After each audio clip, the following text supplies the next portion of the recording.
India news 53 में आप सभी दर्शकों का स्वागत है और आपके साथ मैं हूं फारूक। आइए आप सबको दिखाते हैं आज दिन भर की खास खबरें। जिला अस्पताल में कोरोना बचाव को लेकर की जाने वाली सावधानियों का पालन नहीं हो रहा है। शिशु वार्ड में एक ही पलंग पर बच्चों को भर्ती कर एक से अधिक बच्चों का उपचार किया जा रहा है।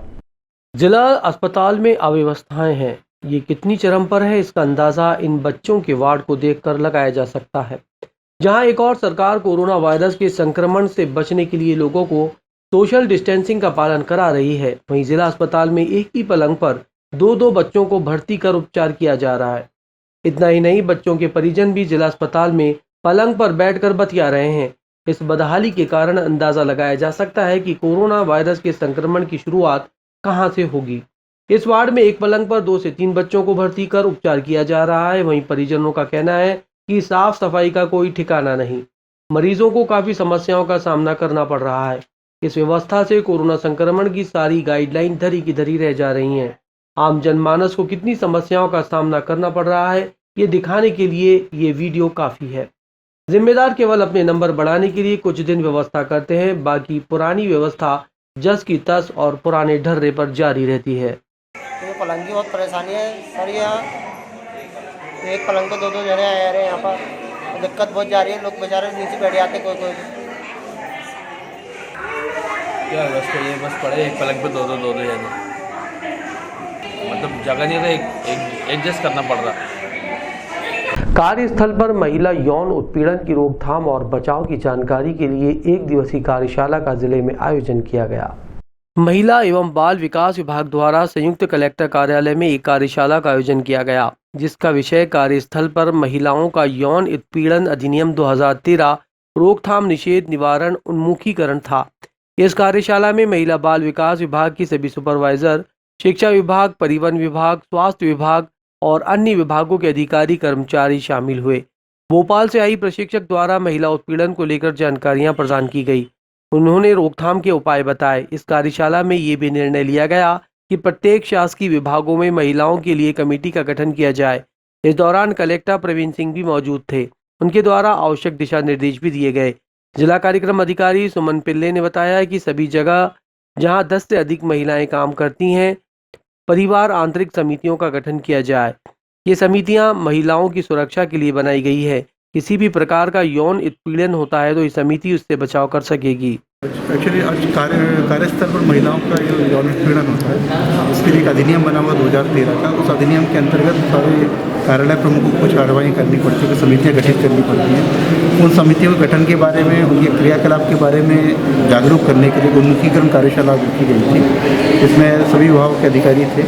यह समिति आंतरिक परिवार समिति के नाम से जानी जाती है और इस समिति का गठन सारे शासकीय, अशासकीय सभी कार्यालयों में होना चाहिए। जहाँ पर 10 या 10 से अधिक महिलाएं काम कर रही हों, उन सब जगह गठित होना चाहिए। यदि कहीं पर महिलाओं की संख्या कम है तो वो स्थानीय परिवार समिति में शिकायत कर सकती है, जिसकी जिला पंचायत की अध्यक्षता में स्थानीय परिवार समिति भी गठित है। शहर के मटका बाजार क्षेत्र में व्यापारियों की शिकायत पर यातायात पुलिस ने शुक्रवार को दल बल के साथ पहुंचकर अतिक्रमण हटाया और दोबारा अतिक्रमण नहीं करने की चेतावनी भी दी।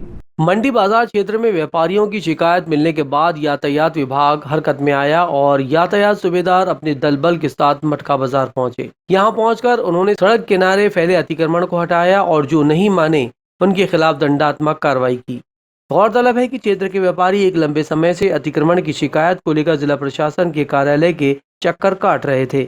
जैसे ही व्यापारियों ने इसकी शिकायत यातायात सूबेदार हेमंत कुमार पाटीदार से की, सूबेदार अपने अधीनस्थ कर्मचारियों को लेकर मौके पर पहुंचे और मौके से दुकानों के सामने पसरा अतिक्रमण को हटाया और दोबारा अतिक्रमण नहीं करने की चेतावनी भी दी। मंडी चौक यहाँ पर आसपास के गांव की भी ग्राहकी रहती है। अभी शादी विवाह का सीज़न चल रहा है तो यहाँ पर भीड़ भाड़ ज़्यादा रहती है। व्यापारियों की शिकायत थी कि यहाँ पर तांगे, ऑटो और इनकी वजह से जाम की स्थिति बनती है। जब वस्तु स्थिति देखने में आई तो यहाँ मूल कारण तो ये समझ में आता है कि व्यापारियों द्वारा ये सामान दुकान में न रखते हुए दुकान से बाहर रखना पाया गया। तो आज प्रथम चरण में इन दुकानदारों को हम ये हिदायत दे रहे हैं कि अपना सामान अपनी दुकान के अंदर रखें, वहीं से व्यवसाय करें। भविष्य में इनके द्वारा अगर ऐसी पुनरावृत्ति की जाती है तो नगर निगम के साथ में कार्रवाई की जाएगी, जिसमें बाहर रखा हुआ सामान जब्त किया जाएगा। स्थानीय बस स्टैंड पर किराया बढ़ने और जीएसटी डीजल पर लगाए जाने के विरोध को लेकर सांकेतिक विरोध कर काली पट्टी बांधकर विरोध प्रदर्शन किया गया। शुक्रवार को स्थानीय पुष्पक बस स्टैंड पर बस मालिकों और चालकों ने काली पट्टी बांधकर विरोध किया। दरअसल किराया बढ़ाने और डीजल को जीएसटी में शामिल करने की मांग को लेकर प्रदेश भर में शुक्रवार को बस मालिक और चालकों परिचालकों ने अपने अपने इलाकों में सांकेतिक रूप से धरना प्रदर्शन किया। बुरहानपुर में भी काली पट्टी बांधकर विरोध दर्ज कराया गया है। बस चालकों का कहना है कि परिवहन मंत्री गोविंद राजपूत ने आश्वासन दिया कि प्रदेश में सरकार 1 मार्च तक किराया बढ़ाने का निर्णय लेगी, जिसके बाद उग्र आंदोलन सांकेतिक रूप से विरोध के रूप में तब्दील हो गया था। बस मालिकों, चालकों, परिचालकों ने अपना विरोध दर्ज कराया है। आज 26/2/21 को एक दिवसीय सांकेतिक हड़ताल बस वाले करने वाले थे, लेकिन परिवहन मंत्री और मुख्यमंत्री के आश्वासन पे कि 1 मार्च 2021 से किराया वृद्धि कर दी जाएगी, इसलिए हम लोगों ने हड़ताल वापस ले ली है। और हमारी मुख्य मांगे थी कि एक तो किराया बढ़ाया जाए और दूसरा डीजल को जीएसटी के अंदर लिया जाए, क्योंकि डीजल के रेट बहुत ज़्यादा बढ़ गए हैं और उससे बस चलाना बहुत मुश्किल हो रहा है और सब बस वालों की आर्थिक स्थिति खराब होती जा रही है। तो हम शासन से मांग करते हैं कि डीजल को जीएसटी के अंदर ले और जल्द से जल्द किराया वृद्धि। जीएसटी के विरोध में स्थानीय खाद बीज विक्रेताओं ने अपना विरोध स्वरूप दुकानें बंद रखी। केंद्र सरकार द्वारा जीएसटी बिल में नए संशोधन करने से वर्तमान समय में व्यापार करना परेशानी भरा हो गया है। ये बात खाद बीज और कीटनाशक विक्रेताओं द्वारा अपने विरोध स्वरूप कही गई है। दरअसल 26 फरवरी को सुबह से 2 बजे तक के खाद बीज और कीटनाशक विक्रेता एसोसिएशन द्वारा बुरहानपुर में 40 दुकानें बंद रखी गई। इसके अलावा प्रदेश में अलग अलग जिलों में भी ये दुकानें बंद रखी गई हैं। जीएसटी को लेकर विरोध स्वरूप सभी अपनी दुकानें बंद रखी। बुरहानपुर में अध्यक्ष सुदामा इंगले, उपाध्यक्ष यशवंत महाजन, सचिव गजेंद्र गुप्ता, कोषाध्यक्ष योगेश नागर सभी ने अपना विरोध दर्ज कराया है और कहा है कि केंद्र सरकार ने जो जीएसटी कानून लागू किया है उसके नियमों में बदलाव किया जाए ताकि व्यापार आसानी से शुरू किया जा सके। ये जो केट के द्वारा भारत बंद का आह्वान किया गया है उसमें कृषि आधार विक्रेता संघ मध्य प्रदेश से भी बंद का आह्वान रखा था। उस उपलक्ष्य में जीएसटी के रेट कम करने के हिसाब से जटिलता भी कम हो जाए उसमें, उसके हिसाब से ये बंद का आह्वान किया गया।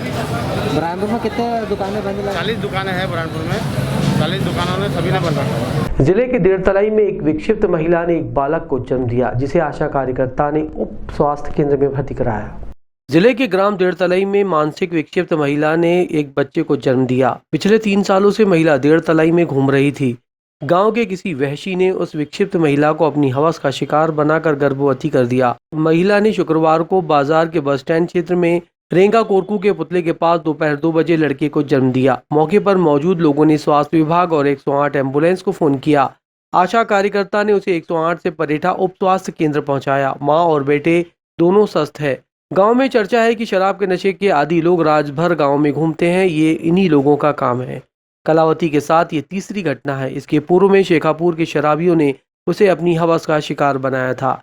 शेखापुर में 2 बार गर्भवती होकर पहला बच्चा प्रसव के दौरान मर गया। वहीं दूसरी बार कलावती ने लड़की को जन्म दिया, जिसे किसी परिवार ने गोद ले लिया है। इंडिया न्यूज़ 53 के लिए देरतलाई से रशीद खान की रिपोर्ट। नहीं, ये घटना तो बहुत शर्मनाक है। इसमें इंसानियत नाम की कैसे कहीं तक की कोई लाज नहीं रखी गई। इसके ऊपर बहुत ख़तरनाक तरीके से ऑब्जेक्शन उठाना चाहिए। गांव वालों ने, मीडिया वालों का, पुलिस वालों का सपोर्ट करना चाहिए और प्रशासन ने इसके ऊपर ऑब्जेक्शन उठाना चाहिए, क्योंकि ऐसी हरकत बोले तो यानी कि मैं तो इसके बारे में बोल ही नहीं सकता, मेरे रोंगटे खड़े हो। स्थानीय सिंधी बस्ती क्षेत्र में जल आवर्धन योजना की खुदाई के कारण बीएसएनएल की केबल कट गई, जिसके कारण 400 कनेक्शन धारियों के कनेक्शन बंद हो गए। सिंधी बस्ती में रोड किनारे जल आवर्धन योजना के तहत जेसीबी से खुदाई की जा रही है, जिसके कारण बीएसएनएल के लगभग 400 कनेक्शन बंद हो गए। इसके कारण क्षेत्र के लोगों को काफी समस्याओं का सामना करना पड़ रहा है। सुबह से ही लोग इंटरनेट की समस्या से परेशान दिखाई दिए। वहीं मौके पर कोई जिम्मेदार अधिकारी न होने के कारण कोई जवाब नहीं दे पा रहा। बीएसएनएल कर्मचारियों ने कहा कि सुबह से काम किया जा रहा है। जल आवर्धन योजना के तहत मजदूरों द्वारा काम करना चाहिए, लेकिन मशीनरी से काम किया जा रहा है। इसी कारण बीएसएनएल की लाइन कट जाने से 400 से अधिक कनेक्शन बंद है और उपभोक्ताओं द्वारा बार बार शिकायत की जा रही है। शहर के हिंदू महासभा ने केंद्र सरकार से वीर सावरकर को भारत रत्न दिए जाने की मांग करते हुए एक ज्ञापन जिला कलेक्टर को दिया। अखिल भारतीय हिंदू महासभा की जिला इकाई द्वारा बुरहानपुर में कलेक्टर प्रवीण सिंह को ज्ञापन प्रधानमंत्री नरेंद्र मोदी के नाम का सौंपा। ज्ञापन में मांग की गई है कि वीर सावरकर को भारत रत्न दिया जाए। पूर्व में भी वीर सावरकर जी को भारत रत्न दिए जाने की घोषणा की गई थी, लेकिन अभी तक इस दिशा में कोई काम नहीं हुआ। देश के राष्ट्रभक्त केंद्र सरकार से निवेदन कर रहे हैं कि वीर सावरकर जी को मातृभूमि की सेवा के लिए जितने बलिदान दिए हैं और कष्ट सहे हैं, उन्हें भारत रत्न दिया जाए। हम आज ज्ञापन इसलिए दे रहे हैं कि वीर सावरकर जी जिन्होंने अपने देश के लिए स्वतंत्र करने के लिए अपना सारा जीवन त्याग कर अपना बलिदान दे दिया है, उस व्यक्ति को, उस महान व्यक्ति को सरकार ने भारत रत्न देने के लिए घोषणा की थी, जो आज तक नहीं मिला है। उसी संबंध में ज्ञापन दे रहे कलेक्टर जी। खंडवा पुलिस को लुटेरी दुल्हन और उसके साथियों को पकड़ने में सफलता मिली है। इस मामले का खुलासा एक प्रेस वार्ता में पुलिस ने किया। खंडवा में पुलिस को एक बड़ी सफलता मिली है। उन्होंने लुटेरी दुल्हन दीपाली को गिरफ्तार कर लिया है। अपनी अदाओं से युवकों को रिझाने वाली लुटेरी दुल्हन दीपाली को पकड़ने में 6 गांव माखन पुलिस को सफलता मिली। लुटेरी दुल्हन का साथी मास्टरमाइंड भागवत भी पुलिस गिरफ्त में है। ये खुलासा अतिरिक्त पुलिस अधीक्षक सीमा अलाव ने किया। उन्होंने कहा कि दीपाली और भागवत करीब 2 साल से फरार थे। 6 गांव माखन क्षेत्र में ग्राम हरसवाड़ा में रहने वाले एक युवक से शादी के नाम पर 90,000 ठगे थे। इस तरह से लुटेरी दुल्हन के अंतर्राज्यीय गिरोह को पकड़ने में कामयाबी मिली है। पुलिस कंट्रोल रूम में लुटेरी दुल्हन के मामले को लेकर पर्दाफाश करते हुए अतिरिक्त पुलिस अधीक्षक अलावा ने बताया कि 26 अप्रैल 2019 को ग्राम हरसवाड़ा निवासी सदाशिव के साथ आरोपी दीपाली, पत्नी गजानन जाधव कांदिवली नगर चारकोप गांव वेस्ट मुंबई, भागवत पुत्र गणपत पुंडलिक कुल्हे निवासी हिंगोली और राजेश पिता आनंदराव निवासी दोंगलिया मुंदी ने शादी के नाम पर धोखाधड़ी की थी। आरोपियों को पकड़ने में 6 गांव थाना प्रभारी गणपत कनेल, एएसआई शिवराम पाटीदार, आरक्षक विजय, जितेंद्र, सुनील और महिला आरक्षक संगीता वर्मा की सराहनीय भूमिका रही। पुलिस अधीक्षक ने इस मामले को लेकर पुलिसकर्मियों को इनाम देने की भी घोषणा की है। प्रेस वार्ता के दौरान नगर पुलिस अधीक्षक ललित गटरे, डीएसपी नीलम चौधरी और 6 गांव माखन थाना प्रभारी गणपत सिंह कनेल मौजूद रहे। इंडिया न्यूज़ 53 के लिए मनीष गुप्ता की रिपोर्ट। ये मामला 2019 का है कि वहाँ 6 गांव माखन के फरियादी थे सदाशिव गुजर। उन्होंने शादी की थी और शादी करने के ठीक दूसरे दिन उनकी दुल्हन चली गई थी उनको छोड़ के, वो सामान भी लेके चली गई थी। तब उनको समझ में आया कि वो बहुत गलत तरीके से फंस चुके हैं। जब थाने में उन्होंने रिपोर्ट किया था, पुलिस ने 420-419 का केस रजिस्टर किया था। उसके बाद जब मामले में जब इन्वेस्टिगेशन किया तो एक लोकल का ही बंदा इन्वॉल्व था, जिसने चूँकि दुल्हन और उसके साथ एक और जो उसका रिलेटिव बन के आया था भागवत, ये दोनों बॉम्बे के थे। तो उनसे कैसे कांटेक्ट हुआ, तो लोकल का जो बंदा राजेश इन्वॉल्व हुआ था उसको तो पुलिस ने तत्काल गिरफ्तार कर लिया था 2020 में, मार्च 2020 में उसकी गिरफ्तारी हुई थी। लेकिन ये दुल्हन और जो बॉम्बे का जो भागवत था, ये पुलिस की गिरफ्त से बाहर थे, ना इनका कुछ अता पता था, ना फ़ोन नंबर्स थे इनके। उसके बाद से लगातार पुलिस इन्वेस्टिगेशन कर रही थी। चूँकि ये साल भर कोरोना में रहा, इसलिए ना बॉम्बे जाने में बहुत दिक्कत हो रही थी। इस वजह से इन्वेस्टिगेशन में थोड़ा सा हमारा ड्रॉप आउट हो रहा।